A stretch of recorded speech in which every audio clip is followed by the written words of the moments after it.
Dr. Brownfield with Grady Veterinary Hospital, and today we're going to talk about blocked cats, which is something that we see here pretty frequently, especially on an emergency basis.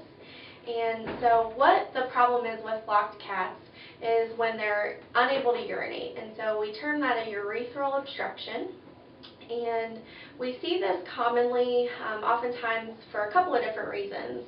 We can see it, one, because they can have bladder stones. The other is sometimes because they have what are called crystals in their urine, which can develop due to a pH imbalance, and that can cause some inflammation, sometimes infection, and that can cause them to be plugged up. We see this more commonly in male cats, and a lot of times these guys will be having trouble in the litter box at home. They might be straining to urinate, not being able to urinate at all. You may see some blood in their urine, or you may just find them maybe not eating, vocalizing, like they're painful.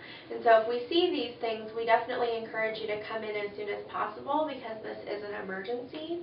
And oftentimes what we do is we do a good physical exam, and usually we find that they have a very big, hard bladder. And when we squish on it, they don't urinate like they should. And so often what we'll do with these guys is recommend that we admit them. We typically will put them under anesthesia and pass a urinary catheter in order to relieve that obstruction. And we do some other things around that time as well, like checking some blood work because it can have negative effects on their kidneys as well as their electrolytes. And so we like to know those things to make them as safe as possible under anesthesia, as well as knowing what the treatment plan is going to be after that. And typically for these guys, we keep them in the hospital for about 2 to 3 days. The goal with them is to keep them on fluids, kind of get things flushed out, as well as submitting urine samples to make sure we've diagnosed the cause.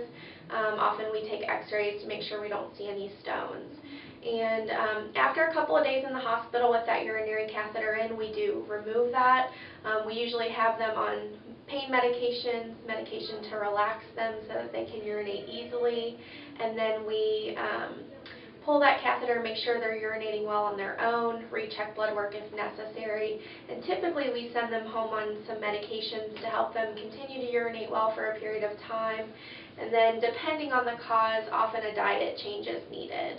And so with these guys, we can often treat them successfully, but these guys definitely are ones that have to be managed chronically throughout their life, and oftentimes with diet modification to help prevent this from happening again.